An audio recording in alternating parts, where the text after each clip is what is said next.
Morning BSc third year. आज हम discuss कर रहे हैं डार्क रिएक्शन के बारे में।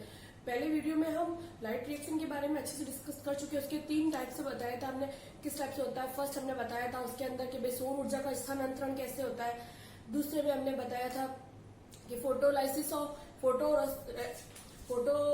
पिगमेंट्स के बारे में बताया था, पीएस फर्स्ट और पीएस सेकंड के बारे में। और थर्ड हमने बताया था इलेक्ट्रॉन का कैसे ट्रांसफर होता है कीबो-ऑस्मोटिक थ्योरी के द्वारा, इलेक्ट्रॉन का फॉर्मेशन कैसे होता है।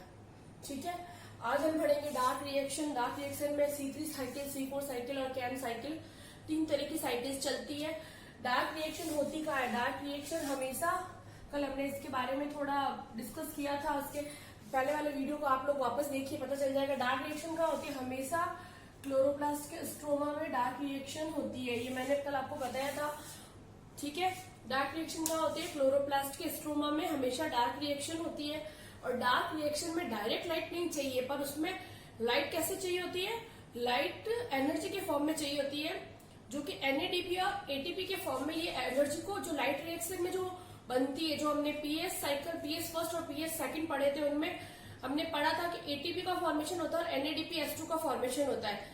तो ये डार्क रिएक्शन क्या करती है? लाइट रिएक्शन में बने हुए जो प्रोडक्ट होते हैं, जैसे ATP या NADPH2 को ऊर्जा की तरह यूज करती है। इसका मतलब इनडायरेक्टली या प्रकाश का यूज करती है, डायरेक्टली प्रकाश का यूज नहीं करती है। और डार्क रिएक्शन 24 आवर्स तक होती रहती है, दिन रात चलती रहती है। जबकि लाइट रिएक्शन केवल सनलाइट की प्रेजेंस में होती है। ठीक है, और डार्क रिएक्शन के बारे में ब्लैकमैन साइंटिस्ट ने बताया था। ठीक है, और ये हमने बताया 3 टाइप की C3 साइकिल होती है, C4 साइकिल होती है और कैम साइकिल होती है। जो C3 साइकिल होती है, इसकी खोज किसने की थी? केल्विन बेंसन ने, इस साइंटिस्ट ने C3 साइकिल की खोज की थी। और C4 साइकिल की खोज की थी हैंस क्रेब ने। ठीक है, और कैम साइकिल की खोज किसने की थी? इसमें ओलेरी एंड रूहानी ने।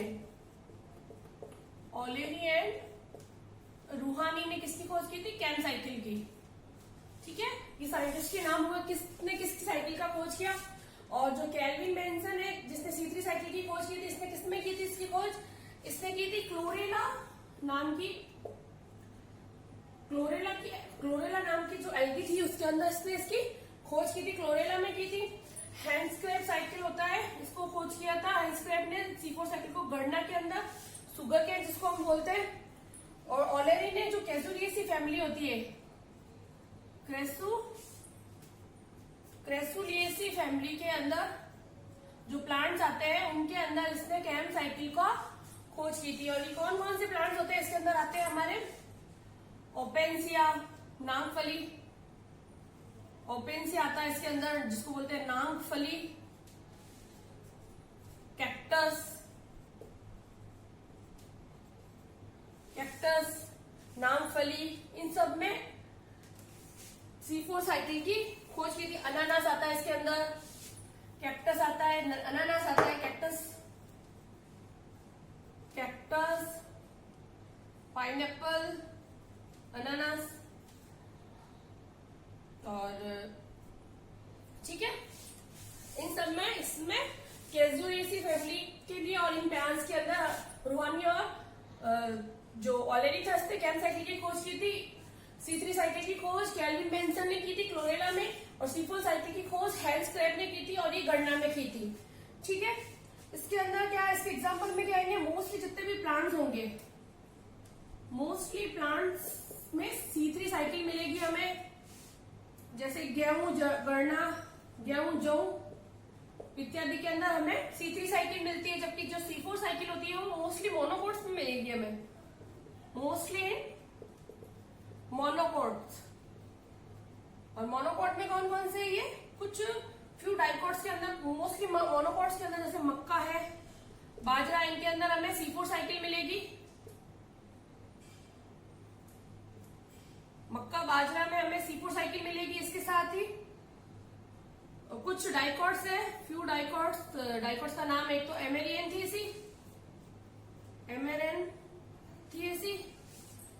एमेरेंथिस फैमिली और चिनोपोडियम फैमिली जो है, चिनोपोडियम, इनमें हमें कौन सी साइकिल मिलेगी? हमें C4 साइकिल मिलती है। और C3 साइकिल किसके अंदर मिलती है? मोस्टली प्लांट्स के अंदर हमें C3 साइकिल मिलती है। गेहूं में, जौ में इत्यादि में हमें C3 साइकिल मिलती है। और C4 साइकिल किसमें मिलती है? मोस्टली मोनोकोट्स के एक बीजपत्री पादपों में C4 साइकिल मिलती है। C4 साइकिल और मोनोकोट्स में जैसे मक्का आ गया, बाजरा आ गया, जबकि गेहूं और जौ में हमेशा C3 साइकिल मिलती है। और जो कुछ डायकोट्स के प्लांट्स है, एमेरेंथस और सिनोपोडियम में हमें C4 साइकिल मिलती है। और 19 फैमिलीज आती है इसके अंदर, पोएसी और साइप्रियेसी की, और साइप्रियेसी की फैमिली आती है, जिनके अंदर हमें C4 साइकिल मिलेगी। और कैम साइकिल किसके अंदर मिलता है हमको? क्रेजुलेसी फैमिली में, कैक्टस में, पाइनस में मिल जाएगा। और एक ब्रायोफाइट है, वेलविस ब्रायोफिल्लम, एक मात्र जिम्नोस्पर्म है, जिसके अंदर मिलती है। जिम्नोस्पर्म का एक प्लांट है, उसका नाम है, नाम नोट डाउन करना, वेलविस ब्रायोफिल्लम, वेलविस ब्रायोफिल्लम वेलविस, ये एक जिम्नोस्पर्म है, एकमात्र जिम्नोस्पर्म जिसके अंदर हमें कैम साइकिल मिलती है। ठीक है, इसका दूसरा नाम क्या है? कैल्विन। C3 साइकिल का दूसरा नाम है कैल्विन चक्र, या कैल्विन साइकिल। ठीक है, C3 साइकिल को बोलते हैं कैल्विन चक्र या कैल्विन साइकिल। इसके अलावा इसको बोलते हैं RPP। इसका पूरा नाम है RPP, मतलब reductase pentose phosphate pathway. Reductase pentose phosphate pathway कहा जाता है। ठीक है, और C4 साइकिल का दूसरा नाम है क्रैब साइकिल। इसको क्या बोलते हैं? दूसरा नाम क्या है इसका? क्रैब चक्र। इसके अलावा इसका और नाम है DCA साइकिल। C4 साइकिल को कहते हैं DCA साइकिल। DCA का मतलब होता है डाई कार्बोक्सिलिक एसिड चक्र। और उसके अलावा इसका नाम है ये क्या होते हैं?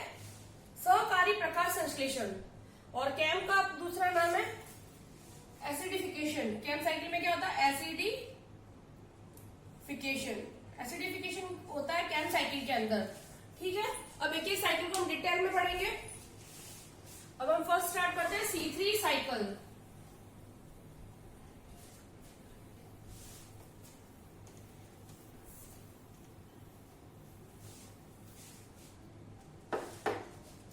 फर्स्ट स्टार्ट कर रहे हैं हम लोग C3 चक्र, जिसको हम बोलते हैं कैल्विन चक्र, या इसको हम और बोलते हैं RPP, reductive pentose phosphate pathway भी कहते हैं इसको। C3 साइकिल भी कहा जाता है इसको, और कैल्विन साइकिल भी कहा जाता है, RPP reductive pentose phosphate pathway भी कहा जाता है। इस चक्र में क्या होता है? जो फर्स्ट स्थायी उत्पाद बनता है, फर्स्ट स्थायी उत्पाद के रूप में, स्थायी उत्पाद 3 कार्बन का बनता है, इसलिए इसको बोलते हैं हम C3 साइकिल। 3 कार्बन का फर्स्ट स्थायी उत्पाद बनता है, इसलिए हम इसे C3 साइकिल बोलते हैं। और जो 3 कार्बन वाला उत्पाद होता है, वो उत्पाद के फॉर्म में क्या बनता है? इसके अंदर PGA, फॉस्फोग्लिसरिक एसिड बनता है इसके अंदर। ठीक है, 3 कार्बन वाला होता है, इसीलिए हम इसको C3 साइकिल क्यों कहा जाता है? क्योंकि इसके अंदर जो फर्स्ट स्टेबल प्रोडक्ट बनता है वो 3 कार्बन का बनता है। वो 3 कार्बन, उसका नाम होता है फॉस्फोग्लिसरिक एसिड। इसका नाम क्या है? फॉस्फोग्लिसरिक एसिड, या ग्लिसरॉल्डिहाइड भी कहा जाता है इसको। ठीक है, आया यहां तक समझ में? अभी नेक्स्ट पॉइंट है C3 साइकिल को क्यों कहा जाता है? क्योंकि इसका जो फर्स्ट प्रोडक्ट होता है 3 कार्बन का होता है, इसलिए इसको हम C3 कार्बन कहते हैं, और ये फर्स्ट स्टेबल प्रोडक्ट होता है। C3 साइकिल कहाँ होती है? C3 साइकिल स्ट्रोमा में होगी, क्योंकि जितनी भी डायरेक्ट रिएक्शन होती है हम बोलते हैं स्ट्रोमा में होती है, तो ये भी कहाँ होगी? स्ट्रोमा के अंदर होती है। C3 साइकिल के अंदर एंजाइम कौन सा यूज होता है? महत्वपूर्ण एंजाइम हमने स्ट्रोमा में कौन सा एंजाइम था?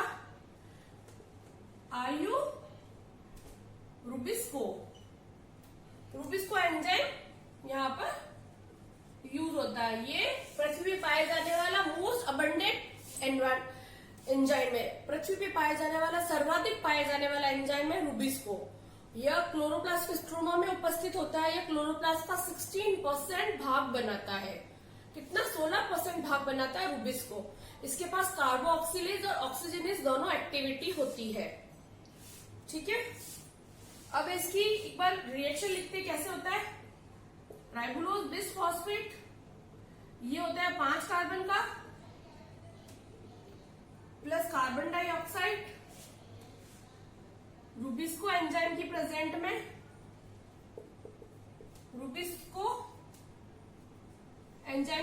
में क्या बनाता है?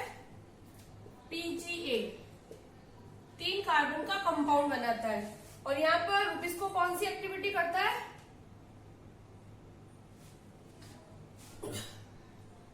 यहाँ पर रूबिस्को करता है कार्बोक्सिलेज एक्टिविटी। ठीक है, RUBP राइबोलोज बिसफॉस्फेट जो 5 कार्बन का होता है, ये कार्बन डाइऑक्साइड ग्राही होता है, कार्बन डाइऑक्साइड को ग्रहण करता है और क्या बनाता है? PGA के 2 अणु। कितने बनते हैं यहाँ पे? 2 अणु PGA बनते हैं। ठीक है, आया समझ में? यहाँ तो कोई प्रॉब्लम?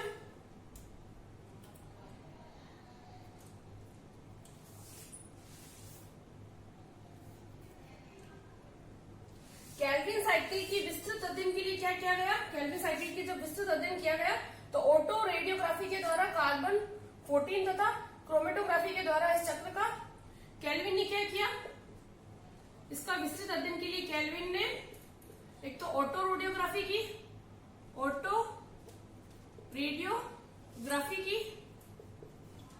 कार्बन 14 का यूज किया, और दूसरा क्रोमेटोग्राफी। इसके द्वारा इसने केल्विन साइकिल को पूरा स्टडी किया था विस्तृत अध्ययन के लिए। क्रोमेटोग्राफी के थ्रू इसने इसका विस्तृत अध्ययन किया।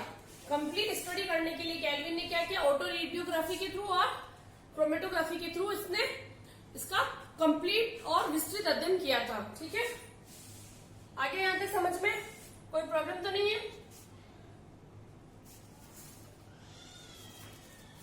C3 साइकिल की स्टार्टिंग कहां से हो रही है? स्ट्रोमा के अंदर स्टार्ट होता है।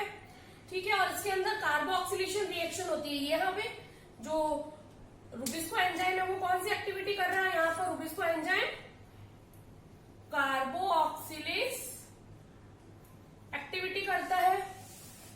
ठीक है, इस क्रिया में क्या होता है? जो रूबिस्को एंजाइम है वो क्या करेगा? कार्बोक्सिलेज एंजाइम की तरह कार्य करेगा और क्या करेगा? कार्बन डाइऑक्साइड को RUBP के साथ क्रिया करवा के ये क्या करेगा? कार्बोक्सिलेज एंजाइम रूबिस्को अपनी कार्बोक्सिलेज एक्टिविटी यहाँ पर दिखाता है। ठीक है, इस C3 साइकिल में रूबिस्को एंजाइम अपनी कार्बोक्सिलेज एक्टिविटी दिखाता है और क्या करेगा? जो राइबोलोज बिसफॉस्फेट 5 कार्बन युक्त यौगिक होता है उससे कार्बन डाइऑक्साइड को रिएक्शन करवाएगा। और RUBP कैसा होता है? कार्बन डाइऑक्साइड ग्राही होता है। ठीक है, ये कार्बन डाइऑक्साइड को ग्रहण करने वाला होता है। ठीक है, इसके पास कैपेसिटी होती है कि कार्बन डाइऑक्साइड को ये ग्रहण कर सके। और ये क्या बनाएगा? 2 अणु PGA के, फॉस्फोग्लिसरिक एसिड के 2 अणु बनाता है। ठीक है, C3 साइकिल में कार्बन डाइऑक्साइड ग्राही कौन हो गया? इसके अंदर मतलब ये हो गया कार्बन डाइऑक्साइड ग्राही। RUBP क्या है? कार्बन डाइऑक्साइड ग्राही होता है जो क्या करेगा? 5 कार्बन युक्त carbon dioxide RUBP carbon dioxide ग्राही होता है और ये 5 कार्बन युक्त तत्व होता है, 5 कार्बन युक्त होता है। C3 साइकिल में जो प्रथम स्थायी उत्पाद है क्या बनता है? ये क्या है? First stable product. इसीलिए इसको हम क्या बोलते हैं?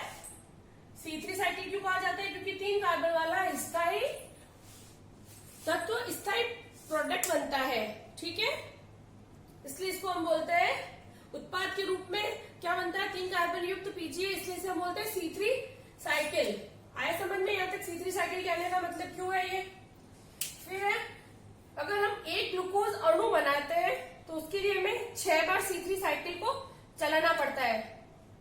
अगर हमें एक अणु ग्लूकोज बनाना है, ग्लूकोज का एक अणु बनाना है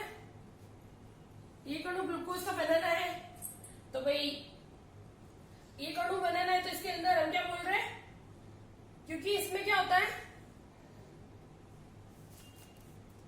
एक अणु ग्लूकोज को बनाने के लिए हमें 6 बार चलानी पड़ेगी C3 साइकिल। 6 बार क्यों चलानी पड़ेगी, क्योंकि एक बार में तो क्या बनेंगे, 2 अणु पीजीए के बनेंगे, ठीक है। और ग्लूकोज को बनाने के लिए हम बता रहे हैं कि 6 बार चलानी पड़ेगी, क्योंकि 6 बार कार्बन डाइऑक्साइड को वो फिक्स करेगा, तब जाके, क्योंकि एक कार्बन डाइऑक्साइड को फिक्स करेगा, यहाँ पे एक कार्बन डाइऑक्साइड यूज हो रही है तो एक अणु, क्योंकि ग्लूकोज का क्या फॉर्मूला होता है, तो इसलिए क्या करना पड़ेगा, 6 बार C3 साइकिल चलानी पड़ेगी। एक बार में एक कार्बन डाइऑक्साइड यूज होता है तो यहाँ पे 6 कार्बन डाइऑक्साइड फिक्स होगी, तब जाके एक ग्लूकोज का अणु बनता है, क्योंकि एक बार में केवल एक कार्बन डाइऑक्साइड फिक्स होती है। एक साइकिल में 6 बार 6 कार्बन डाइऑक्साइड के अणु जब फिक्स होंगे तब हमारी ग्लूकोज का एक मॉलिक्यूल बनेगा। इसका मतलब 6 बार C3 साइकिल चलानी पड़ेगी एक ग्लूकोज अणु को बनाने के लिए, ठीक है। आगे समझ में, C3 साइकिल के अंदर 3 कार्बन वाली शर्करा भी बनती है, 4 कार्बन वाली शर्करा, 5, 6, 7 कार्बन वाली शर्करा तक बन सकती है। C3 साइकिल में 3 कार्बन के अलावा 4 कार्बन वाली, 5 कार्बन वाली, 6 कार्बन वाली और 7 कार्बन वाली शर्करा बन सकती है। और 6 कार्बन वाली शर्करा बनाने के लिए C3 साइकिल को कितनी बार चलाना है, हम 6 बार, 7 बार। 7 साइकिल की बनानी तो उसे हम 7 बार चलाएंगे, ठीक है। आया समझ में यहाँ तक। और ये इसकी जो रिएक्शन है, ठीक है, आगे यहां तक समझ में कोई दिक्कत। अब एक नोट लगा के लिखिए,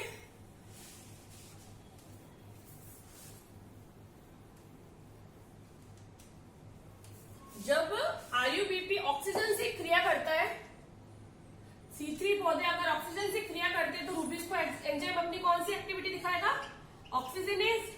और जब ऑक्सीजनेज एक्टिविटी दिखाता है तो क्या होता है, पीजीए के एक अणु का निर्माण होता है। जो 3 कार्बन वाला पीजीए उसका एक अणु का निर्माण होगा और साथ में क्या बनेंगे, फॉस्फोग्लाइकोलेट। साथ में क्या बनेगा, फॉस्फोग्लाइकोलेट,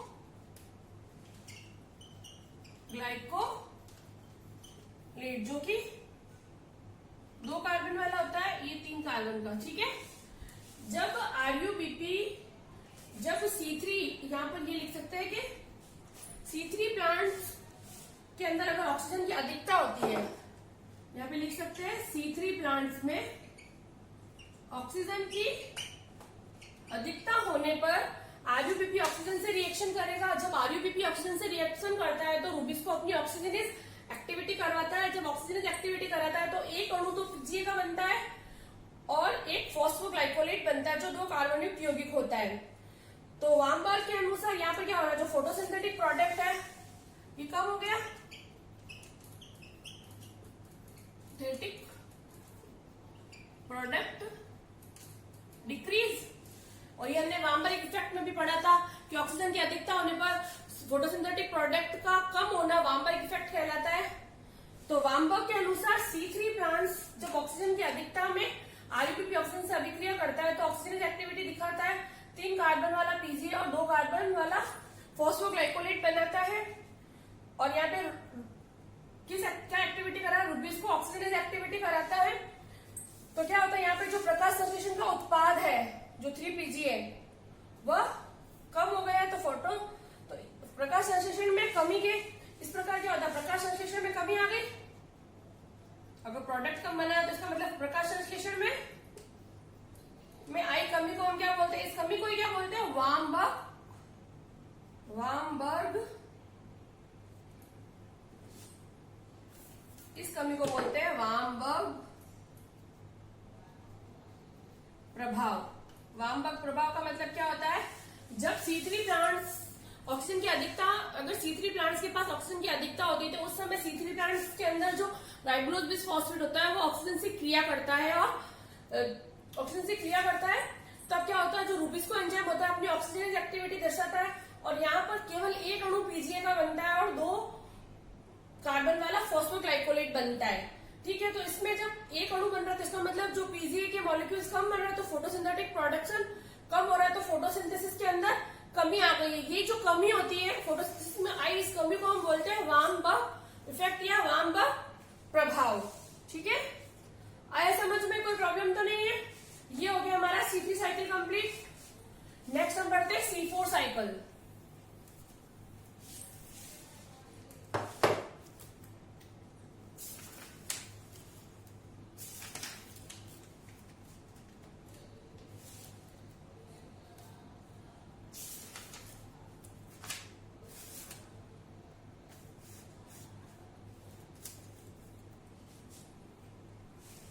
नेक्स्ट है C4 साइकिल को हम डिस्कस करते हैं। C4 साइकिल, जिसका एक और नाम क्या है? क्रेब चक्र भी कहा जाता है C4 साइकिल को। ठीक है, इसके अंदर क्या होता है? ये प्लांट्स की क्रेन एनाटॉमी, इसके अंदर हम क्या क्या पढ़ेंगे? क्रैब साइकिल के C4 साइकिल या क्रैब साइकिल के अंदर पहले हम इसका इंट्रोडक्शन पढ़ेंगे। उसके बाद में पत्ती की क्या एनाटॉमी होती है, क्रेन एनाटॉमी में कैसे वर्क करता है उसके बारे में पढ़ेंगे। फिर उसकी क्रियाविधि पढ़ेंगे और उसके बाद में पादपों पे इसका क्या महत्व है, तो क्या क्या पढ़ेंगे? फर्स्ट हम इसका पढ़ेंगे इंट्रोडक्शन। कौन कौन से पॉइंट्स हम इसमें कवर करेंगे, तो इसका इंट्रोडक्शन पढ़ेंगे। नेक्स्ट हम पढ़ेंगे C4 प्लांट के पत्ती की संरचना, C4 पादप के लीफ के स्ट्रक्चर के बारे में, जो क्रेन एनाटॉमी होती है उसके बारे में यहाँ पढ़ेंगे हम।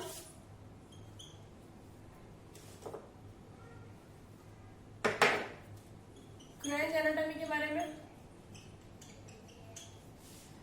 फिर हम पढ़ेंगे इसके अंदर C4 साइकिल की मैकेनिज्म, क्रियाविधि के बारे में पढ़ेंगे हम। और फिर लास्ट हम पढ़ेंगे इसके अंदर C4 प्लांट्स का महत्व। ये सब पॉइंट्स हम कवर करेंगे। ठीक है, तो हम फर्स्ट स्टार्ट करते हैं इंट्रोडक्शन से। इंट्रोडक्शन में क्या होता है, कैसे क्या होता है C4 साइकिल, इसके बारे में पहले हम इंट्रोडक्शन करते हैं।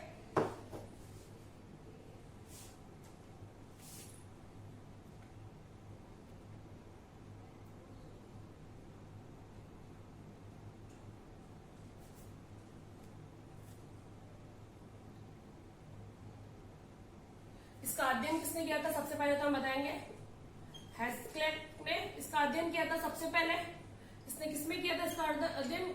गणना व मक्का के अंदर किया था इसका अध्ययन। इन्होंने बताया था कि अगर जैसे मक्का का प्लांट है, मक्का और गन्ने के प्लांट के अंदर हमने देखा कि जो लीफ के अंदर फर्स्ट जो फोटोसिंथेटिक प्रोडक्ट होता है, फोटोसिंथेटिक प्रोडक्ट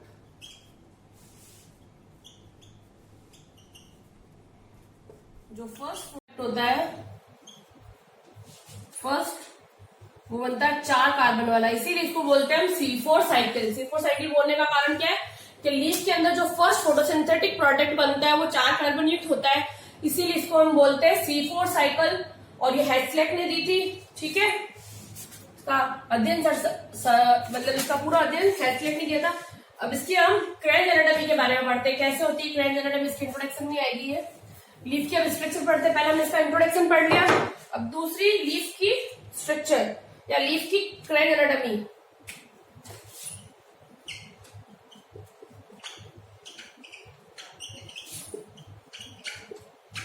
डायग्राम बताती हूँ, थोड़ा सा बना लीजिए साथ साथ में या फिर देखते रहिए। और एक बार जब भी वीडियोस देखते हैं तो एक बार पहले वीडियोस को पढ़िए। पहले फर्स्ट तुम जब वीडियो स्टार्ट करो तो वीडियोस को साथ में लिख लीजिए, पूरा लिख लेते हो, उसके बाद में वापस वीडियो को स्टार्ट कीजिए, सुनिए और जो तुमने लिखा है नोट डाउन किया उसको साथ साथ में पढ़िए, तो कोई प्रॉब्लम नहीं होगी। तुम्हें बुक की जरूरत नहीं पड़ेगी, तुम मुझे नोट्स अगर ढंग से पढ़ोगे तो। ठीक है, और कुछ प्रॉब्लम हो तो मैं तो बैठी हूँ, मुझे मैसेज कॉल करके पूछ सकते हो। ये मैं सबके लिए बोलती हूँ, कोई भी गर्ल्स मुझे मैसेज कॉल कर सकती है।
ये अपर एपिडर्मिस, लीफ की अगर एनाटॉमी लिखते हैं तो अपर एपिडर्मिस है यहाँ, अपर एपिडर्मिस,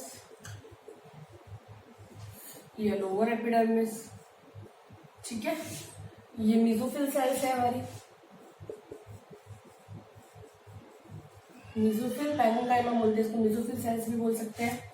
और जो मैंने रेड कलर से बनाई है वो क्या है, बंडल सीथ। रेड कलर वाली जो मैंने बनाई है क्या है, बंडल सीथ। जो वेस्क्यूलर यहाँ के अंदर जो वेस्क्यूलर बंडल्स है उसको ढक के रख रही है बंडल सीथ बंडल्स को। और ये कैसे होती है, माला के रूप में होगी। ऐसा लग रहा है कोई मोती की माला पिरोई हुई है, वैसे दिखाई देती है। इसीलिए जर्मन शब्द, जर्मन भाषा में इसको क्या बोलते हैं, माला को क्रेंज, इसीलिए इसका नाम है क्रेंज एनाटॉमी, ठीक है। चलो इसको थोड़ा हम बताते हैं होता क्या है।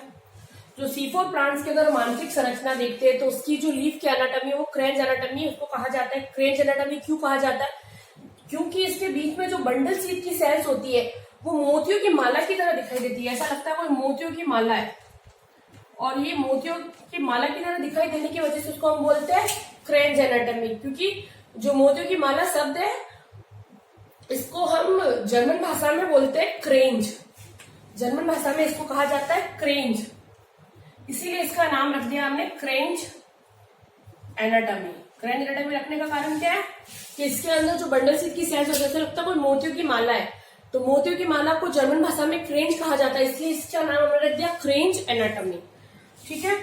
इसके अंदर क्या होता है, इसकी सेल्स, इसके अंदर अगर हम देखा जाए तो क्लोरोप्लास्ट, इसके अंदर जो क्लोरोप्लास्ट रखने वाली दो प्रकार की सेल्स होती है, दो प्रकार की सेल्स होती है जिनके अंदर क्लोरोप्लास्ट उपस्थित होता है।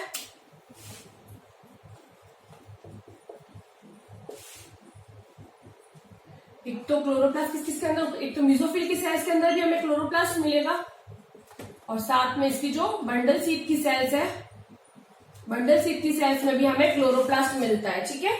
यहाँ पर जो अपर एपिडर्मिस के नीचे जो मेसोफिल की सेल्स है इसके पास क्लोरोप्लास्ट उपस्थित होता है, साथ ही इसके बंडल सीथ की सेल्स के पास भी हमें, इन दोनों में हमें क्लोरोप्लास्ट मिलेगा, ठीक है।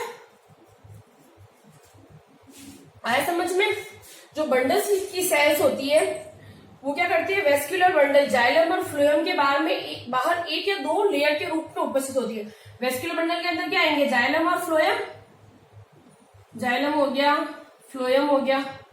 तो ये क्या करेगी, वेस्क्यूलर बंडल के बाहर एक या दो लेयर के फॉर्म में प्रेजेंट होती है बंडल सीथ की सेल्स, और बंडल सीथ की सेल्स के पास क्या होता है, क्लोरोप्लास्ट उपस्थित होता है, ठीक है। और ये चारों तरफ से लगता है कोई माला है, पूरी बंडल सीथ की जो सेल्स होती है वो वेस्क्यूलर बंडल के बाहर ऐसा लगता है कोई मोतियों की माला लगी उसके समान दिखाई देती है, जिसे जर्मन भाषा में क्रेंज कहा जाता है। इसीलिए इसकी एनाटॉमी को कहा जाता है, C4 प्लांट्स के एनाटॉमी को, लीफ की एनाटॉमी को कहा जाता है क्रेंज एनाटॉमी, ठीक है। और जो बंडल सीथ की सेल्स है इनको क्या कहते हैं, बंडल सीथ की सेल्स को कहा जाता है क्रेंज सेल्स भी कहा जाता है। बंडल सीथ की जो सेल्स है इन सेल्स को हम क्या कहेंगे, क्रेंज सेल्स, ठीक है, क्रेंज सेल्स भी कहा जाता है। मतलब मेसोफिल की सेल्स, बंडल सीथ की सेल्स में इस प्रकार हम विभेदन कर सकते हैं कि ये भी, अब इसके अंदर क्या डिफरेंस है दोनों में हम बताते हैं थोड़ा सा, कैसे पता चलेगा कि मेसोफिल की सेल्स है और ये कैसे पता चलेगा कि ये बंडल सीथ की सेल्स है। डायग्राम बना लेना बहुत सही रहेगा, कॉपी बनाने के बाद वापस दूसरी बार पढ़ोगे तो काफी हर चीज में क्लियर होती जाएगी। तो क्लोरोप्लास्ट वाली कौन कौन सी सेल्स बताई हमने, तो इसमें ऐसे डिफरेंस कर सकते हैं।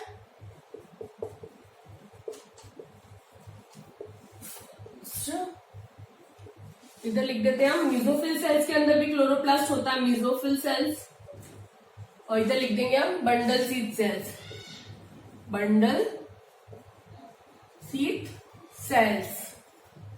अब पॉइंट्स इसके अंदर करते हैं कंप्लीट। फर्स्ट जो मेसोफिल सेल्स होती है इनके अंदर जो क्लोरोप्लास्ट होते हैं वो कैसे होते हैं,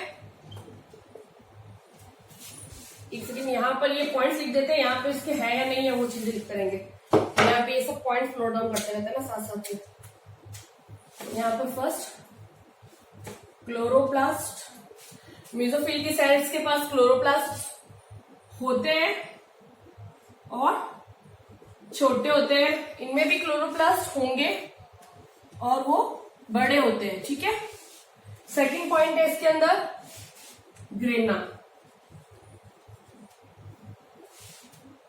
प्रेजेंट एब्सेंट।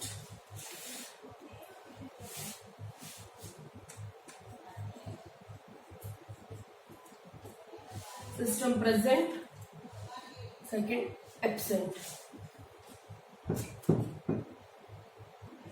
जल का प्रकाशिक अपघटन, जल का प्रकाशिक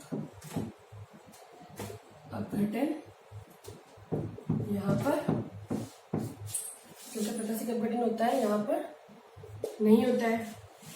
फिर है ऑक्सीजन का निष्कासन, ऑक्सीजन का निष्कासन यहाँ पर होगा, यहाँ पे नहीं होगा क्योंकि यहाँ पर हो ही नहीं रही है, जल का प्रकाशिक अपघटन नहीं होगा तो ऑक्सीजन कहाँ से निकलेगी, ठीक है। फिर है रुबिस्को, रुबिस्को यहाँ पे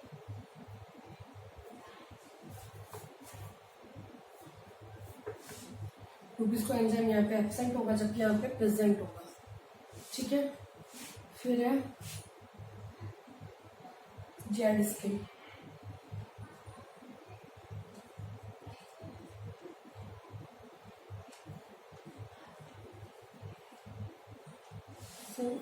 नॉन साइक्लिक फॉस्फोराइलेशन होगा, यहाँ पे नहीं होगा। फिर है C3 साइकिल,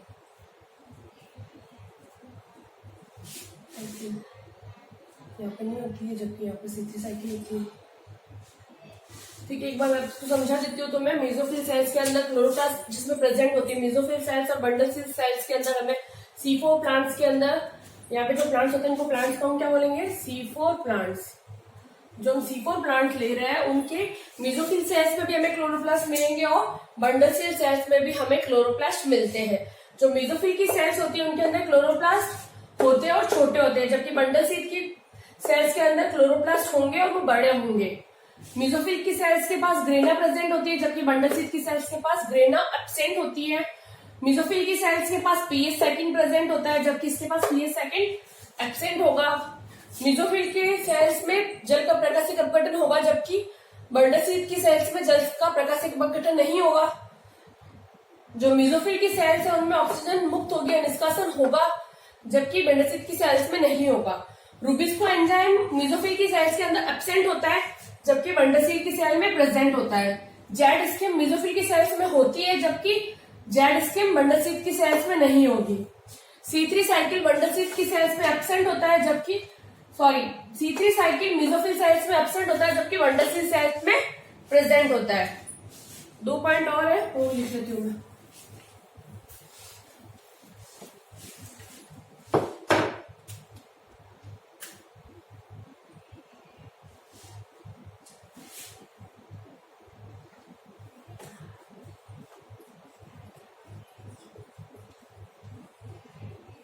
फोटोसिंथेसिस किसमें होती है, लाइट रिएक्शन, जबकि इसके अंदर कौन सी होती है फोटोसिंथेसिस की, डार्क रिएक्शन होती है बंडल सीड के अंदर, ठीक है। और इसके अंदर कार्बोक्सिलेशन 2 बार होता है, कार्बोक्सिलेशन 2 बार। इसमें कैसे होगा,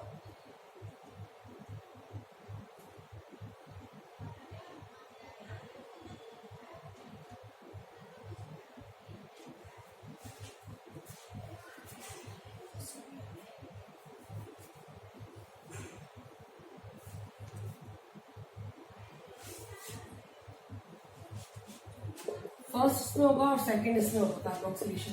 फर्स्ट कार्बोक्सिलेशन मेसोफिल की, यहाँ पर टोटल जो C4 प्लांट्स में 2 बार कार्बोक्सिलेशन होता है। फर्स्ट कार्बोक्सिलेशन होता है मेसोफिल की सेल्स के अंदर, क्या होता है, जो पैप है वो क्या करेगी, कार्बन डाइऑक्साइड से रिएक्शन करती है पैप के एंजाइम के प्रेजेंट में,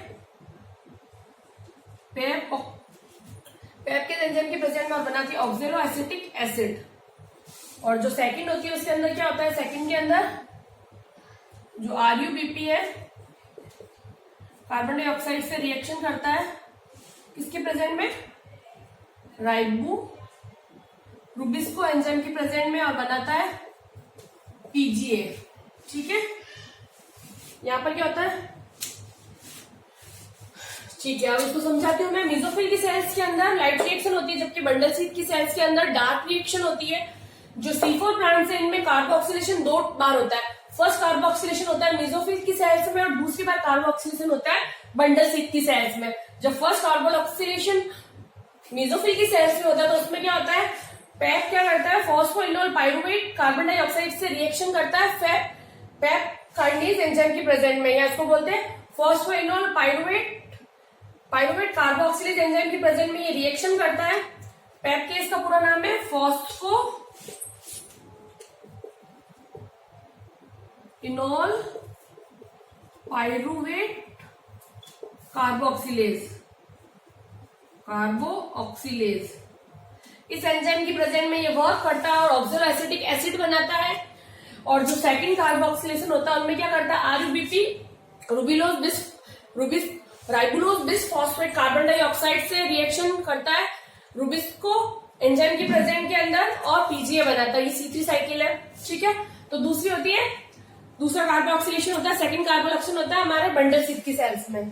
ठीक है, और सबसे बड़ी बात, जो C4 प्लांट्स है पृथ्वी पर पाए जाने वाला सर्वाधिक पादप कौन से है, सर्वाधिक पादप है, सर्वाधिक पादप पृथ्वी पर सर्वाधिक पाए जाने वाले पादप होते हैं C4 पादप। ठीक है, ओके, थैंक यू। ठीक है, थैंक यू सो मच। कुछ भी प्रॉब्लम होती है, कल हम पढ़ेंगे केम साइकिल। कुछ भी प्रॉब्लम होती है तो मैसेज कॉल से मुझे पूछ सकते हो। और जो भी मैं वीडियोस बता रही हूँ, वीडियोस को पहले तुम लिख लीजिए अपनी नोट डाउन में, मतलब बुक के अंदर नोट डाउन कीजिए अपनी जो भी रजिस्टर है, एक नया रजिस्टर लीजिए, उसमें फर्स्ट से वीडियोस लिखना शुरू कीजिए। उन वीडियोस को लिखिए, उसके बाद में वापस उस वीडियो को चलाइए और जो तुमने लिखा उसे वापस सुनिए। अगर कुछ प्रॉब्लम आती है तो मैसेज या कॉल से मुझे पूछ सकते हो। और ये नोट्स इनफ है, तुम्हें बुक के बिना भी तुम नोट्स के थ्रू आराम से लिख सकते हो। कुछ भी प्रॉब्लम होती है तो मैसेज कर सकते हो, कॉल कर सकते हो। Thank you so much.